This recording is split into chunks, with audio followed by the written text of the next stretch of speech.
امام جعفر صادق رحمت اللہ تعالی علیہ کے ایک شاگرد کے بارے میں ایک بزرگ کہتے ہیں کہ مجھے آپ کے شاگرد نے یہ بتایا کہ میں ایک مرتبہ امام جعفر صادق کی خدمت میں حاضر تھا، وہ شاگرد حاضر تھے اور ساتھ ہی حضرت موسیٰ کاظم بھی بیٹھے ہوئے تھے۔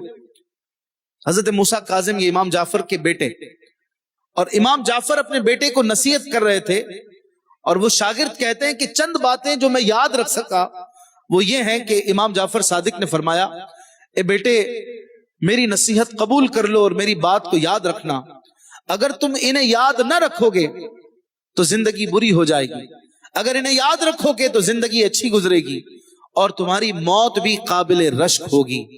امام جعفر صادق نے پھر نصیحت کرتے ہوئے اپنے بیٹے سے فرمایا کہ مالدار وہ ہے جو تقسیم الہی پر راضی رہے، اور جو دوسرے کے مال پر نظر رکھتا ہے وہ فقیری کی حالت میں ہی مرتا ہے۔ وہ کتنا ہی مالدار ہو جائے وہ پھر بھی کنگال ہی رہتا ہے، اس کا دل فقیر ہی رہتا ہے۔ تقسیم الہی پر راضی نہ رہنے والا گویا اللہ پاک کے فیصلے پر تہمت لگاتا ہے کہ اللہ تعالیٰ نے جس کو جو دیا وہ غلط دیا، معاذ اللہ۔ اپنی غلطی کو چھوٹا سمجھنے والا دوسرے کی غلطی کو بڑا سمجھتا ہے، اور دوسرے کی غلطی کو چھوٹا خیال کرنے والا اپنی غلطی کو بڑا سمجھتا ہے۔ یہ بھی نصیحت سے ہمیں سیکھنے کو ملا۔ ہم اپنے اندر قناعت پیدا کریں اور ہر حال میں اللہ پاک کا شکر ادا کریں اور اللہ تبارک و تعالیٰ کی رضا پر راضی رہیں۔ مزید امام جعفر صادق نے اپنے بیٹے کو نصیحت کرتے ہوئے فرمایا کہ اے میرے بیٹے، دوسرے کے عیبوں سے پردہ ہٹانے والے کے اپنے عیوب ظاہر ہو جاتے ہیں۔ بغاوت کی تلوار بلند کرنے والا اسی سے قتل کر دیا جاتا ہے۔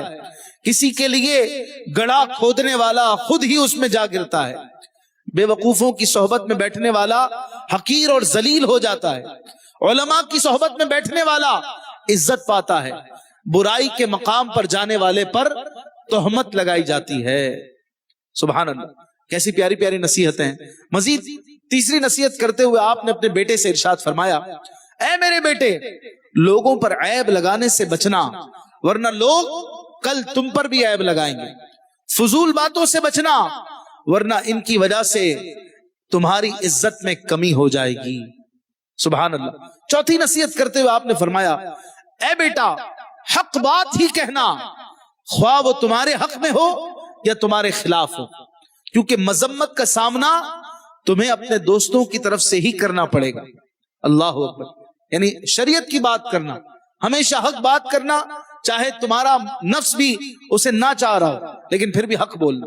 پانچویں نصیحت کرتے ہوئے آپ فرماتے ہیں، اے میرے بیٹے، قرآن کی تلاوت کرتے رہنا، سلام کو عام کرنا، نیکی کا حکم دینا، برائی سے منع کرنا، جو تجھ سے تعلق توڑے تم اس سے رشتہ جوڑنا، جو تم سے بات نہ کرے تم اس سے بات کرنے میں پہل کرنا، جو تم سے مانگے اسے عطا کرنا، چغل خوری سے بچنا کہ یہ دلوں میں بغض پیدا کرتی ہے، لوگوں کے عیوب کے در پہ نہ ہونا کہ یہ چیز خود کو مذمت اور تہمت کا ہدف بنانے کے قائم مقام ہے۔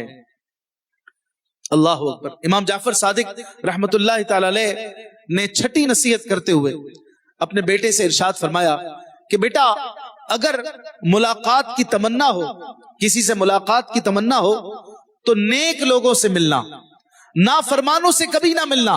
نافرمان اس چٹان کی طرح ہے جس سے کبھی پانی نہیں نکلتا، ایسے درخت کی طرح ہیں جو کبھی پھلتا پھولتا نہیں، جو سرسبز و شاداب نہیں ہوتا، اور نافرمان ایسی زمین کی طرح ہے جس پر کبھی سبزہ نہیں اگتا۔ سبحان اللہ۔ یہ وہ 6 نصیحتیں ہیں جو آپ رحمت اللہ تعالی علیہ نے اپنے بیٹے سے فرمائیں، اور یہ وہ نصیحتیں ہیں کہ جن کا اثر آپ کے بیٹے کی شخصیت میں نظر آتا ہے۔ امام موسیٰ کاظم رحمت اللہ تعالی علیہ بھی کیا کمال کی شخصیت ہے۔ اللہ تعالیٰ آپ کو ان کے مزار کی زیارتیں کروائے۔ بقیع پاک میں حضرت امام جعفر صادق رحمت اللہ تعالی علیہ کا مزار ہے، اللہ ہم سب کو وہاں کے بھی جلوے دکھائے۔